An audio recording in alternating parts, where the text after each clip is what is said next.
ಮೈಸೂರಿನ ಮಹಾರಾಜ ಮೈದಾನಕ್ಕೆ ನರೇಂದ್ರ ಮೋದಿ ಅವರ ಆಗಮನ ಆಗಿದೆ. ಇನ್ನೇನು ಕೆಲವೇ ಕ್ಷಣಗಳಲ್ಲಿ ಅವರು ಭಾಷಣವನ್ನ ಮಾಡ್ತಾರೆ.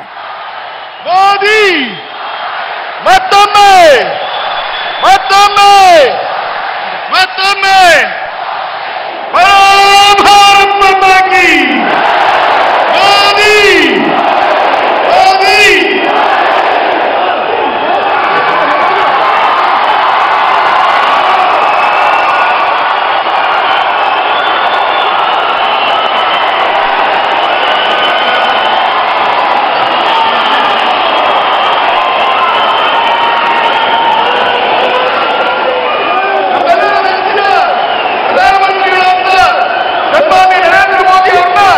ಮೈಸೂರಿನ ಶಾಸಕರು ಮಾಜಿ ಸಚಿವರಾದ ರಾಮದಾಸ್ ಅವರು ಸ್ವಾಗತಿಸಬೇಕು ಅಂತ ಹೇಳಿ ಕೋರ್ತಾ ಇದ್ದಾರೆ.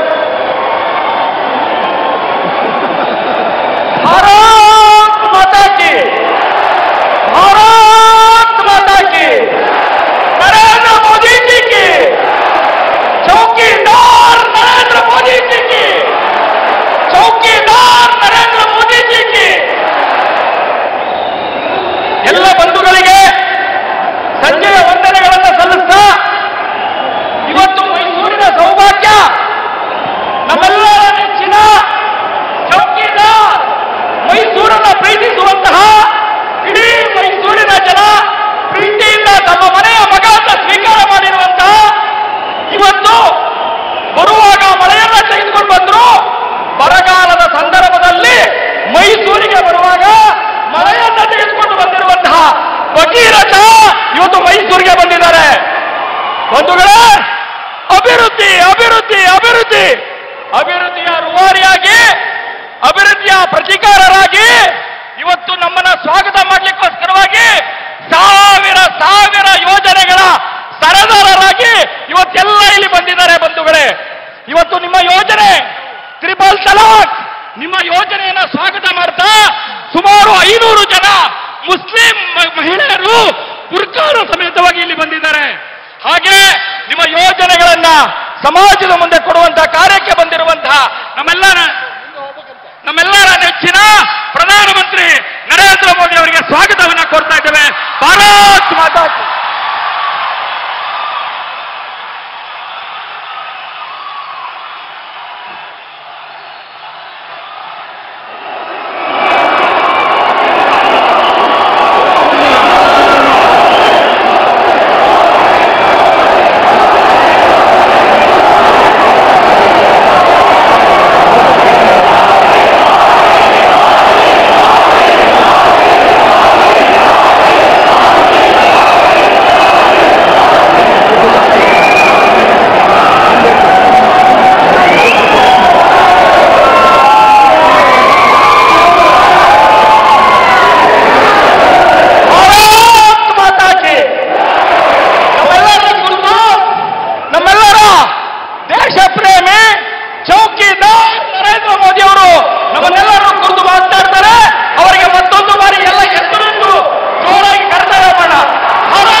भारत माता की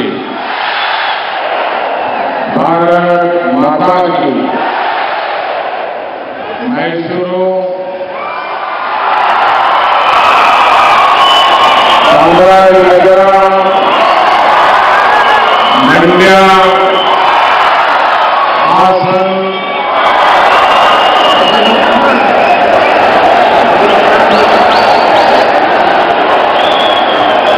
कन्नड़ में ट्रांसलेशन करना जरूरी है क्या?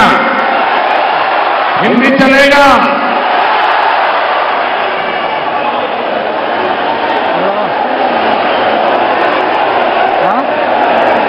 मैसूरू चामराजनगर मंड्य हासन ಮತ್ತು ಕೊಡಗು ಜಿಲ್ಲೆಗಳ ಆದರಣೀಯ ನಾಗರಿಕ ಬಂಧುಗಳೇ, ಎಲ್ಲರಿಗೂ ನಿಮ್ಮ चौकीदार नरेंद्र मोदी आज नमस्कार गणो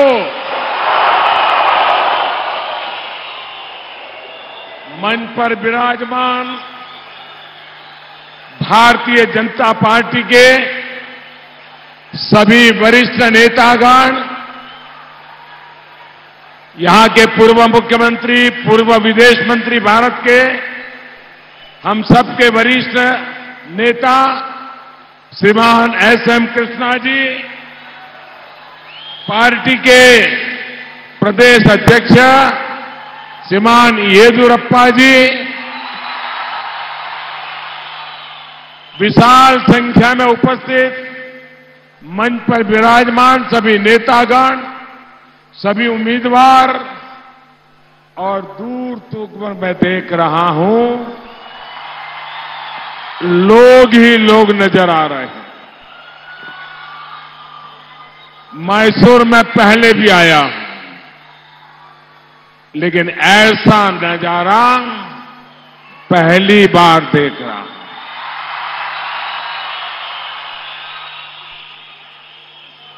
जो दिल्ली में बैठे हैं एयर कंडीशन कमरों में बैठ करके, आधा % इधर जाएगा तो ऐसा होगा, 1% इधर जाएगा तो ऐसा होगा, ये जो कथाएं चलाते हैं वो जरा मैसूर के मैदान में आकर के देख लें। लहर चल रही है, लहर।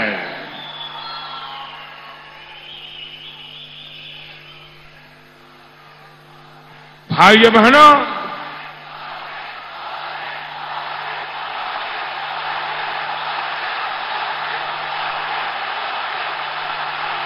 आप सब इतनी बड़ी तादाद में हम सभी को शक्ति और आशीर्वाद देने वाली मां हम सब के लिए चामुंडेश्वरी देवी, चामुंडेश्वरी देवी की धरती से मैं इस क्षेत्र के सभी देवी देवताओं, आस्था के केंद्रों और मठों का वंदन करता हूं।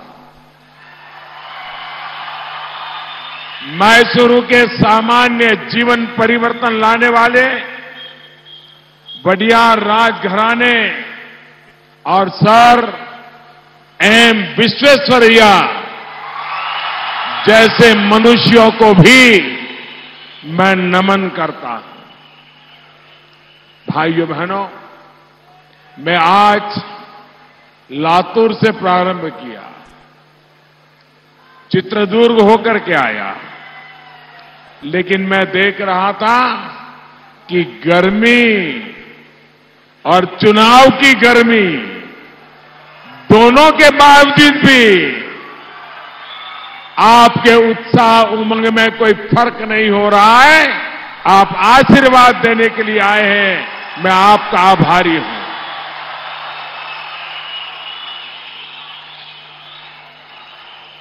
भाइयों बहनों, मैसूर का मैसेज साफ है। मैसूर का मैसेज साफ है। फिर एक बार ये अद्भुत नजारा मैं मैसूर में देख रहा हूं, कर्नाटक में दिख रहा है। यही स्थिति पूरे देश में दिख रही है। आपके इसी प्यार ने मोदी को इस योग्य बनाया है कि वो मां भारती की चौकीदारी कर सके, उसकी सेवा कर सके। साथियों, पिछली बार जब मैं आपके बीच आया था तो इस पूरे क्षेत्र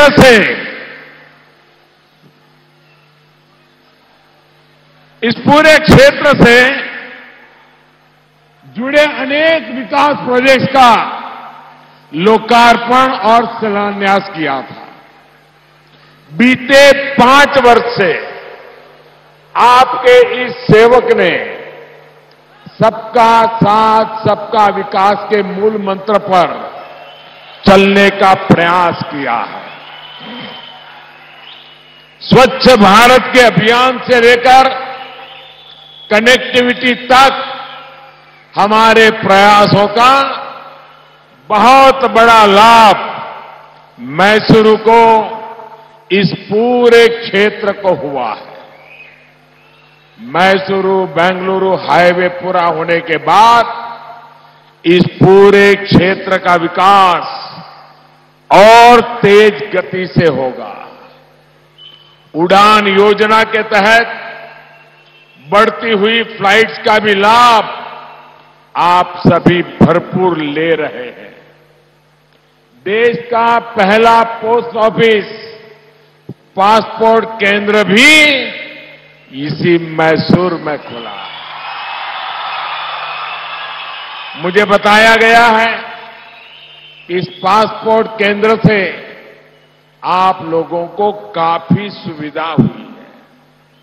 साथियों, स्वच्छता हो, संस्कृति हो, सुरक्षा हो, स्पेस टेक्नोलॉजी, 21वीं सदी के भारत को मजबूत करने वाले फैसले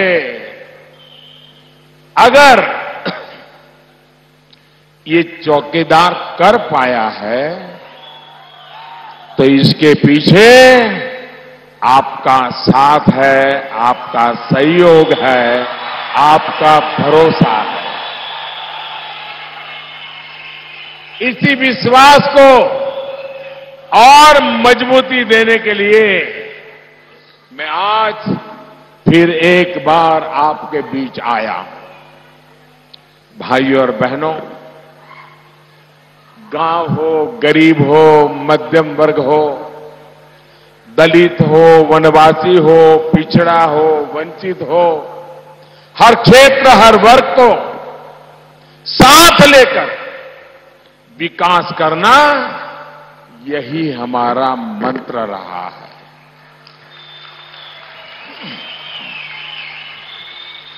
कल ही भाजपा ने अपना संकल्प पत्र जारी किया है, मैनिफेस्टो। हमारा संकल्प है हम भारत की सुरक्षा को, हमारी सेना को और मजबूत करेंगे। हमारा संकल्प है कि 2030 तक भारत दुनिया की टॉप 3 इकोनॉमी में हो। हमारा संकल्प है कि नए भारत के नए इंफ्रास्ट्रक्चर का विस्तार करेंगे। देश के 50 शहरों में मेट्रो लाइन बिछाएंगे। हमारा संकल्प है कि अगले 5 वर्ष में फंक्शनल एयरपोर्ट की संख्या को डबल कर देंगे। जो 70 साल में हुआ वो आने वाले 5 साल में कर देंगे। हमारा संकल्प है कि साल 2024 तक देश में डॉक्टरों की संख्या डबल करेंगे। हमारा संकल्प है कि एंटरप्रेन्योरशिप को 50 लाख रुपए तक बिना किसी गारंटी को लोन देंगे।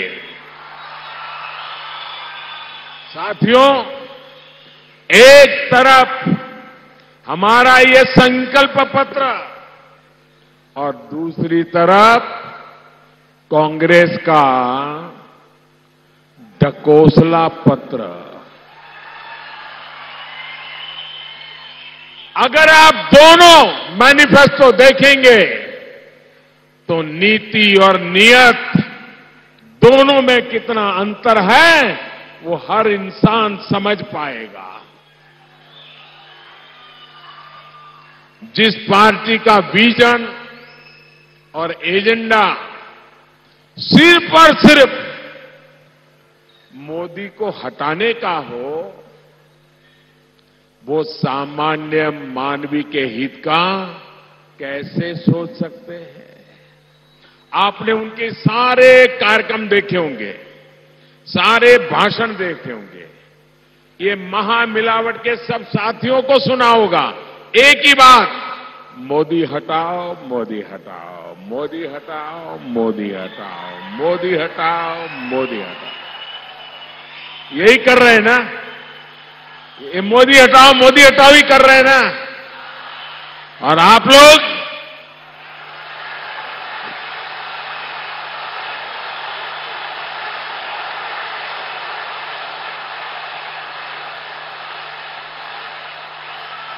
ये आपका प्यार उनको नींद नहीं आने देता है। याद करिए, गरीबी हटाओ, गरीबी हटाओ, कितने दशकों से देश से ये वादा कांग्रेस कर रही है। अब तो गरीब भी कहने लगा है कि कांग्रेस को हटाओगे, गरीब अपने आप गरीबी हटा देगा। कांग्रेस को हटाओगे, गरीबी अपने आप हट जाएगी। अब तो वो सिर्फ मोदी को नहीं, बल्कि मिडिल क्लास को भी गाली देने में जुट गए हैं। कांग्रेस के नेता देश के ईमानदार टैक्स पेयर को, मिडिल क्लास को, इस देश के नौजवान प्रोफेशनल्स को स्वार्थी कह रहे हैं। स्वार्थी, सेल्फिश, ये उनके शब्द हैं, मेरे नहीं हैं। मिडिल क्लास पर बोझ डालने की खुलेआम वकालत कर रहे हैं। साथियों, आपका ये चौकीदार जब तक है, तब तक हर ईमानदार टैक्स पेयर का पूरा पूरा सम्मान होगा। याद करिए, जब कांग्रेस और उसके सहयोगियों की सरकार थी, तो याद आना चाहिए आपको, भूलना मत। जब कांग्रेस और उनके सहयोगियों की सरकार थी, तो सिर्फ 2 लाख रुपए तक ही इनकम टैक्स में माफी थी, इनकम टैक्स फ्री था। याद है ना? याद है ना? सिर्फ 2 लाख। अब हमारी सरकार है तो 5 लाख रुपए तक की इनकम पर कोई टैक्स नहीं लगेगा। याद करिए, जब कांग्रेस और उसके साथी सरकार में थे, तो महंगाई डबल डिजिट तक पहुंच गई थी। इन्फ्लेशन 10% को पार कर गया था। अब हमारी सरकार है तो महंगाई पूरी तरह नियंत्रण लगा है। आपकी रसोई का बजट हमने बिगड़ने नहीं दिया है। साथियों, याद करिए, कांग्रेस सरकार के समय होम लोन पर इंटरेस्ट रेट कितना था? एजुकेशन लोन की ईएमआई कितनी थी? अब इस चौकीदार की सरकार में दोनों पहले के मुकाबले में बहुत कम हो गए। ये भी याद करिए कि कांग्रेस ने देश को 2G स्कैम दिया। याद है ना? 2G स्कैम याद है कि भूल गए? 2G स्कैम याद है कि भूल गया? कांग्रेस ने देश को 2G स्कैम दिया, हमारी सरकार ने देश को सस्ते स्मार्टफोन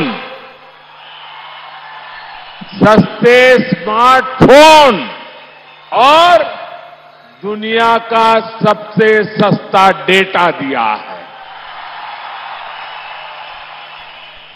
भाइयों और बहनों, कांग्रेस की नीयत कभी गरीब का भला करने की नहीं रही है। गरीब के नाम पर योजनाएं शुरू करके वो जनता का पैसा लूटने की कोशिश में रहती है। यहां कांग्रेस जेडीएस की सरकार, इन दोनों ने कर्ज माफी का लाभ किसको दिया, ये आप मुझसे ज्यादा जानते हैं।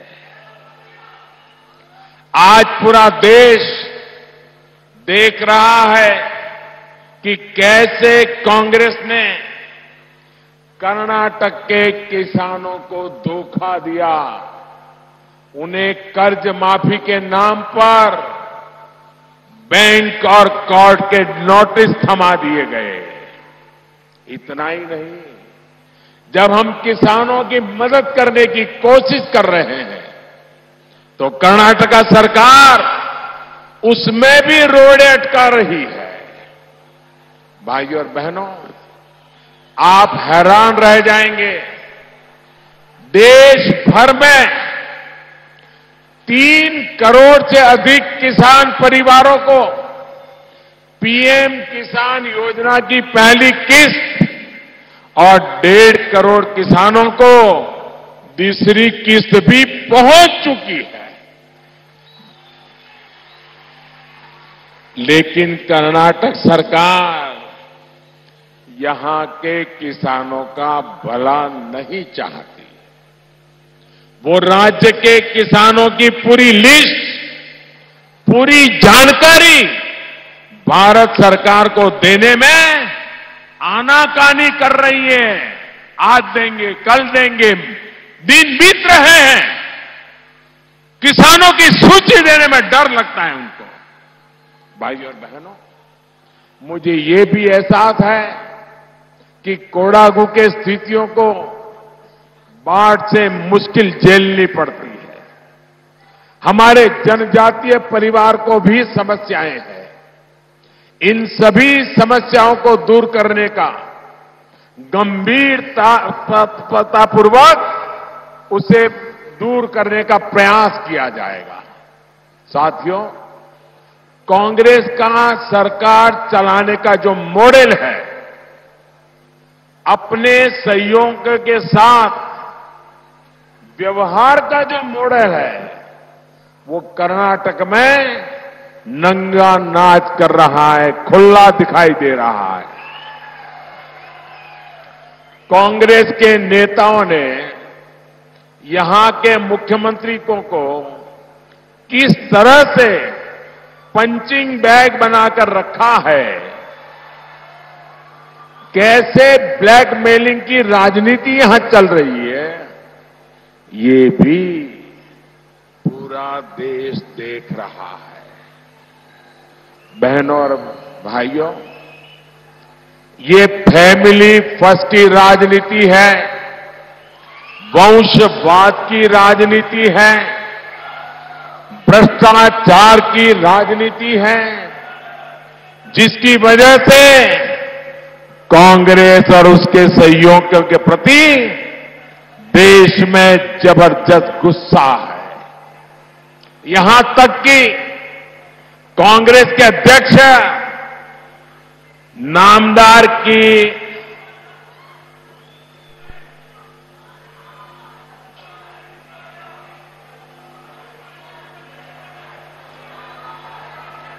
कांग्रेस अध्यक्ष नामदार की पुरानी सीट खतरे में पड़ गई है।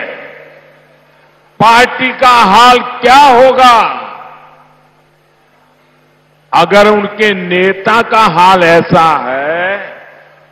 उनका नेता भागता फिर रहा है तो पूरी पार्टी का हाल क्या होगा। यहां कोडागु से, चामराजनगर से भी अनेक साथी मौजूद हैं। कांग्रेस के नामदार को आपके पड़ोस में ही सीट मिली है और वहां किसका दबदबा है, किसका झंडा दिखता है, ये पूरे देश में चर्चा का विषय बना हुआ है। साथियों, तर्क भी ऐसा दे रहे हैं जो किसी के गले नहीं उतरता है। कह रहे हैं कि साउथ में लड़ना चाहते थे। अगर साउथ में ही लड़ना था तो कर्नाटक में तो आपकी सरकार है, यहीं से लड़ लेते।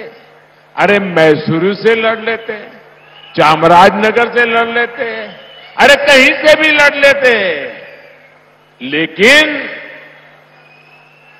और वे कोशिश भी कर रहे थे, कर्नाटक में वो अपने लिए सुरक्षित सीट खोज रहे थे, उनका प्रयास था। लेकिन उनको ये लोगों के मिजाज का भी पता था और जेडीएस के प्रति शक भी था। उनके मन में था कि देवगौड़ा जी को पीठ में छुरा भोंक करके मैडम सोनिया जी ने प्रधानमंत्री पद से हटाया था, कहीं देवगौड़ा जी उसका बदला मैडम सोनिया जी के बेटे के द्वारा ले ले तो फिर क्या होगा। इसलिए कर्नाटक छोड़ करके केरल जाके लड़ रहे हैं। भाइयों और बहनों, कांग्रेस के शासन में देश में जितनी भी आतंकवादी घटनाएं हुई है, उनके तार पाकिस्तान से जुड़े। लेकिन इनके नेताओं ने हर बार हिंदू आतंकवाद का नाम की एक झूठ गढ़ने का काम किया है। जब हमारे सपूतों ने पहली बार पाकिस्तान में घुसकर आतंकवादियों को ठिकाने लगाया, तब ये सबूत मांगने लगे। आप मुझे बताइए, आपको हमारे देश के सपूतों पर भरोसा है? सपूत बड़ा कि सबूत बड़ा? आपको हमारी सेना पे भरोसा है? उसके पराक्रम पे भरोसा है?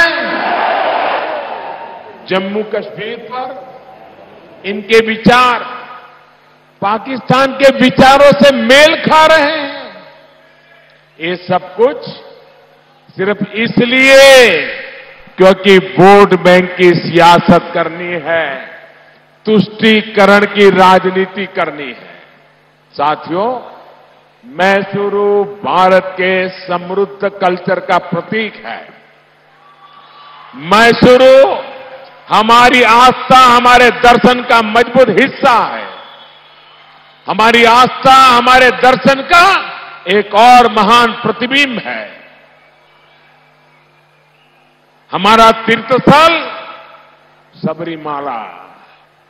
साथियों, सबरीमाला को लेकर जो देश के अंदर भावनाएं हैं, वही भावना भारतीय जनता पार्टी की भी है। हम पूरा प्रयास होगा कि सुप्रीम कोर्ट के सामने सबरीमाला की आस्था, परंपरा और पूजा पद्धति का विषय विस्तार से रखा जाए। हम कोशिश करेंगे कि आस्था और विश्वास के विषयों को संवैधानिक संरक्षण मिलना चाहिए। लेकिन साथियों, कांग्रेस और उसके महामिलावटी साथियों ने सबरीमला के साथ क्या किया, ये आपने भी देखा है। कम्युनिस्टों ने अपनी आस्था की रक्षा के लिए रास्ते में खड़े भक्तों पर लाठियां बरसाई, उन्हें जेल में डाल दिया। इस दौरान कांग्रेस के नामदार ने कम्युनिस्टों को पूरा समर्थन दिया। हमारी आस्था पर कम्युनिस्टों के हमले को कांग्रेस ने सहमति प्रदान की। और अब भाइयों बहनों, कांग्रेस के नामदार जब केरल से चुनाव लड़ने गए तो उन्होंने सबसे पहले यही कहा, मैं कम्युनिस्टों के खिलाफ कुछ भी नहीं बोलूंगा। यही दोहरा रवैया कांग्रेस की सच्चाई है। इसलिए कांग्रेस और उसके साथियों की राजनीति से सतर्क रहने की जरूरत है। मैं खास तौर से देश के फर्स्ट टाइम वोटर से कहूंगा, जो नौजवान 18 साल के हुए हैं, उनसे भी कहूंगा कि देश का विकास करने की राजनीति के लिए वोट कीजिएगा।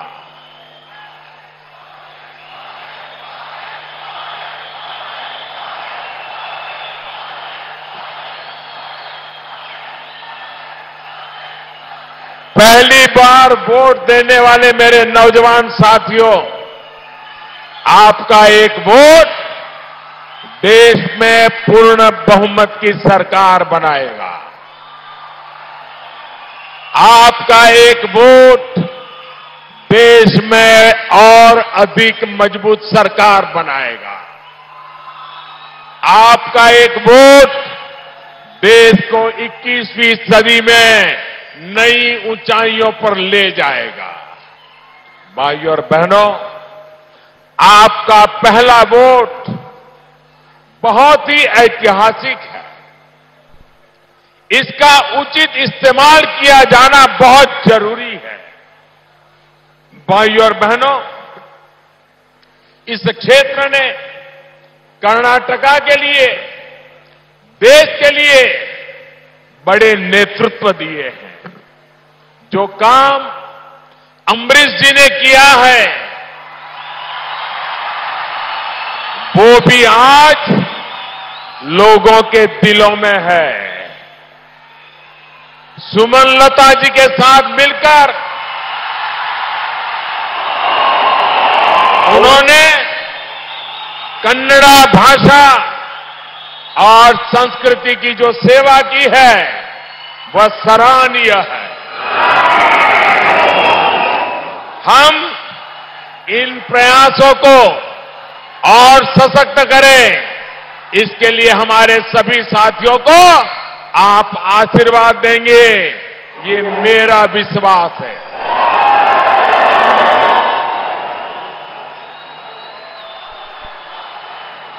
आपका हर वोट मोदी को, इस चौकीदार को सशक्त करने वाला है।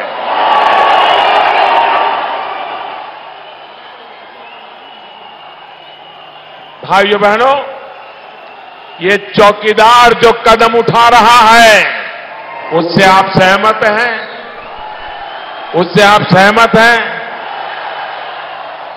देश की रक्षा के लिए हिम्मत के साथ आगे बढ़ना चाहिए कि नहीं बढ़ना चाहिए? कश्मीर में वीर शहीदों का बदला लेना चाहिए कि नहीं लेना चाहिए? मैं सही रास्ते पर हूं कि नहीं हूं? आपका मुझ पे भरोसा है? आपका इस चौकीदार पे भरोसा है? आप चौकीदार के साथ हैं? तो मेरे साथ बोलिए, मैं कहूंगा मैं भी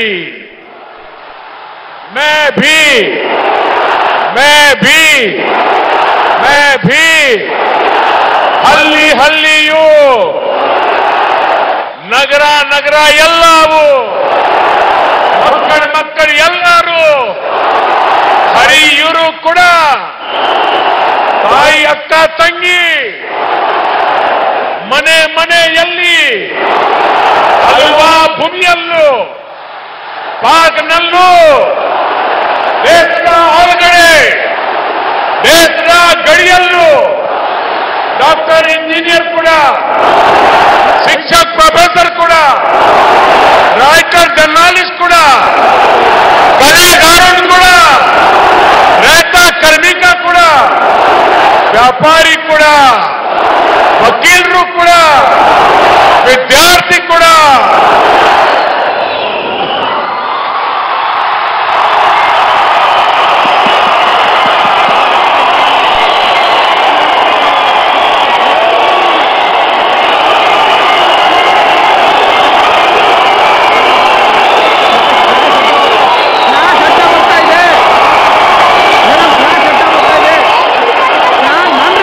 आपके प्यार के लिए आपके आशीर्वाद के लिए दोनों हाथ जोड़ करके प्रणाम करता हूं और कर्नाटक में नया विक्रम स्थापित करें यही मेरी कर्नाटक वासियों से प्रार्थना है।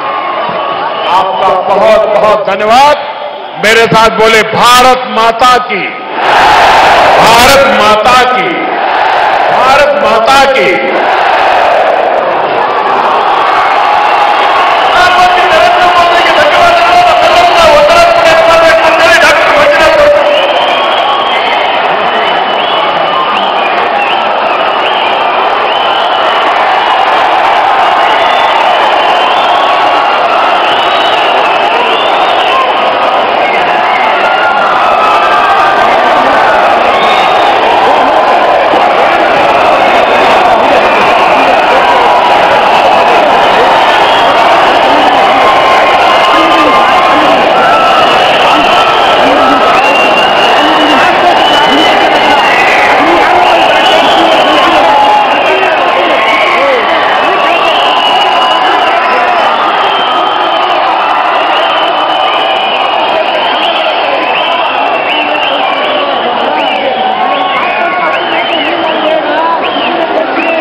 ಮೈಸೂರಿನಲ್ಲಿ ಮಾತಾಡಿದಂತ ಮೋದಿ ಅಂಬರೀಶ್ ಹೆಸರನ್ನ ಪ್ರಸ್ತಾಪ ಮಾಡಿದ್ರು. ಸುಮಲತಾ ಅವರಿಗೆ ಸಾಕಷ್ಟು ಅವಮಾನ ಮಾಡಿದ್ದಾರೆ ಅನ್ನೋ ವಿಚಾರವನ್ನ ಕೂಡ ತಮ್ಮ ಭಾಷಣದಲ್ಲಿ ಹೇಳಿದ್ರು. ಕನ್ನಡ ಭಾಷೆ ಸಂಸ್ಕೃತಿಗೆ ಸೇವೆ ಮಾಡಿದವರಿಗೆ ಅವಮಾನವನ್ನ ಮಾಡ್ತಾ ಇದ್ದಾರೆ. ಸೊ ಸುಮಲತಾ ಅವರಿಗೆ ನೀವು ಬೆಂಬಲವನ್ನ ಕೊಡಬೇಕು ಅಂತ ಹೇಳಿದ್ದಾರೆ. ಇನ್ನೊಂದು ಕಡೆ ದೋಸ್ತಿಗಳ ಜಗಳ ವರ್ಸಸ್ ರಾಹುಲ್ ವಯನಾಡು ಸ್ಪರ್ಧೆ ಬಗ್ಗೆ ಕೂಡ ತಮ್ಮ ಭಾಷಣದಲ್ಲಿ ಪ್ರಸ್ತಾಪ ಮಾಡಿದ್ದಾರೆ. ರಾಹುಲ್ ಸ್ಪರ್ಧೆಗೂ ಗೌಡ್ರಿಗೂ ಲಿಂಕ್ ಅನ್ನ ಮಾಡಿದ್ದಾರೆ ತಮ್ಮ ಭಾಷಣದಲ್ಲಿ ಮೋದಿ. ಮೈಸೂರು ಸಮಾವೇಶದಲ್ಲಿ ನರೇಂದ್ರ ಮೋದಿ ಅವರು ರಾಹುಲ್ ಗಾಂಧಿ ಸ್ಪರ್ಧೆ ಬಗ್ಗೆ ಟಾಂಗ್ ಕೊಟ್ಟಿದ್ದಾರೆ. ಸೊ ಸುರಕ್ಷಿತವಾಗಿ ಕರ್ನಾಟಕನೇ ಇತ್ತಲ್ಲ, ತಮ್ಮದೇ ಸರ್ಕಾರ ಇದ್ರೂ ಕೂಡ ಅವ್ರಿಗೆ ಹೆದರಿಕೆ ಇದೆ ಅಂತ ಆಯ್ತು. ಹಂಗಾಗಿ ಇಲ್ಲಿ ನಿಂತ್ಕೊಂಡಿಲ್ಲ ಅವರು. ಜೆಡಿಎಸ್ ಮೇಲಿನ ಅನುಮಾನದಿಂದಲೇ ಅವರು ಕೇರಳದಲ್ಲಿ ಸ್ಪರ್ಧೆಯನ್ನ ಮಾಡಿದ್ದಾರೆ. ಗೌಡ್ರು ಸೋಲಿಸ್ಬಿಟ್ರೆ ಅನ್ನೋ ಅನುಮಾನದಿಂದ ಇಲ್ಲಿ ನಿಂತಿಲ್ಲ ಅನ್ನೋ ಮಾತನ್ನ ಪ್ರಸ್ತಾಪ ಮಾಡಿ ಇಲ್ಲಿ ರಾಹುಲ್ ಗಾಂಧಿ ವರ್ಸಸ್ ಜೆಡಿಎಸ್ ಅಂದ್ರೆ ದೋಸ್ತಿಗಳ ದಂಗಲ್ ಏನ್ ನಡೀತಾ ಇದೆ. ಸೊ ಗೌಡ್ರು ಸೋಲಿಸ್ಬಿಡ್ತಾರೆ ಅನ್ನೋ ಅನುಮಾನದಿಂದ ಕೇರಳದಲ್ಲಿ ಹಂಗಾದ್ರೆ ಸ್ಪರ್ಧೆ ಮಾಡಿದ್ದಾರೆ ಅನ್ನೋ ಮಾತನ್ನ ತಮ್ಮ ಭಾಷಣದಲ್ಲಿ ಪ್ರಸ್ತಾಪ ಮಾಡಿದ್ದಾರೆ. ಅವರಿಗೆ ಸೇಫ್ ಜಾಗ ಅಂದ್ರೆ ಕರ್ನಾಟಕನೇ ಆಗಿತ್ತಲ್ವಾ, ಹಂಗಾದ್ರೆ ಇಲ್ಲಿ ಅವ್ರದೇ ಸರ್ಕಾರ ಇದೆ, ಆದ್ರೂ ಕೂಡ ಅವ್ರು ಕರ್ನಾಟಕದಿಂದ ಹಾಗಾದ್ರೆ ಯಾಕೆ ಸ್ಪರ್ಧೆಯನ್ನ ಮಾಡಲಿಲ್ಲ? ಹೌದು, ದಕ್ಷಿಣದಿಂದ ಸ್ಪರ್ಧೆ ಮಾಡಬೇಕು ಅಂತ ನಿರ್ಧಾರವನ್ನ ಮಾಡಿದ ಮೇಲೆ ಕರ್ನಾಟಕನೇ ಅವರಿಗೆ ಸೇಫೆಸ್ಟ್ ಆಗಿತ್ತು. ಇಲ್ಲೇ ಒಂದು ಕಡೆ ಅವರು ಸ್ಪರ್ಧೆಯನ್ನ ಮಾಡಬಹುದಾಗಿತ್ತು ಯಾವುದೇ ಲೋಕಸಭಾ ಕ್ಷೇತ್ರದಿಂದ, ಕರ್ನಾಟಕ ರಾಜ್ಯದಿಂದ. ಆದ್ರೆ ಯಾಕೆ ಹಾಗಾದ್ರೆ ಮಾಡಲಿಲ್ಲ ಅನ್ನೋ ಪ್ರಶ್ನೆಯನ್ನ ಎತ್ತಿ ಸೊ ಒಂದ್ ಕಡೆ ದೇವೇಗೌಡರು ವರ್ಸಸ್ ರಾಹುಲ್ ಗಾಂಧಿ ಅನ್ನೋ ರೀತಿ ಬಿಂಬಿಸುವಂತೆ ತಮ್ಮ ಪ್ರಚಾರ ಭಾಷಣದಲ್ಲಿ ಮೋದಿ ಅವರು ಆ ವಿಚಾರವನ್ನ ಪ್ರಸ್ತಾಪ ಮಾಡಿದ್ದಾರೆ. ಸೊ ಇಲ್ಲಿ ಅವರಿಗೆ ಗೊತ್ತಿದೆ ದೇವೇಗೌಡರು ಏನಾದ್ರೂ ಕುತಂತ್ರ ಮಾಡಿ ಸೋಲಿಸ್ಬಿಡ್ತಾರೆ ಅನ್ನೋ ಒಂದು ಭಯದಿಂದಲೇ ಅವರು ಕೇರಳದಲ್ಲಿ ಸ್ಪರ್ಧೆಯನ್ನ ಮಾಡ್ತಿದ್ದಾರೆ ರಾಹುಲ್ ಗಾಂಧಿ ಅಂತ ಹೇಳಿದ್ದಾರೆ. ಜೊತೆಗೆ ಅಂಬರೀಶ್ ಅವರ ಹೆಸರನ್ನ ಕೂಡ ತಮ್ಮ ಪ್ರಚಾರ ಭಾಷಣದಲ್ಲಿ ಪ್ರಸ್ತಾಪ ಮಾಡಿದ್ದಾರೆ. ಸೊ ಕನ್ನಡ ಭಾಷೆ, ಕಲೆ, ಸಂಸ್ಕೃತಿಗೆ ಸಾಕಷ್ಟು ಸೇವೆ ಸಲ್ಲಿಸಿದವರನ್ನೇ ಅವಮಾನ ಮಾಡ್ತಿದ್ದಾರೆ. ಸುಮಲತಾ ಅವ್ರಿಗೂ ಕೂಡ ಅವಮಾನ ಮಾಡಿದ್ದಾರೆ. ಸೊ ಸುಮಲತಾ ಅವರಿಗೆ ನೀವು ಬೆಂಬಲವಾಗಿ ನಿಲ್ಲಬೇಕು ಅಂತ ಮತದಾರರಲ್ಲಿ ಮನವಿಯನ್ನ ಮೋದಿ ಅವರು ಮಾಡಿದ್ದಾರೆ.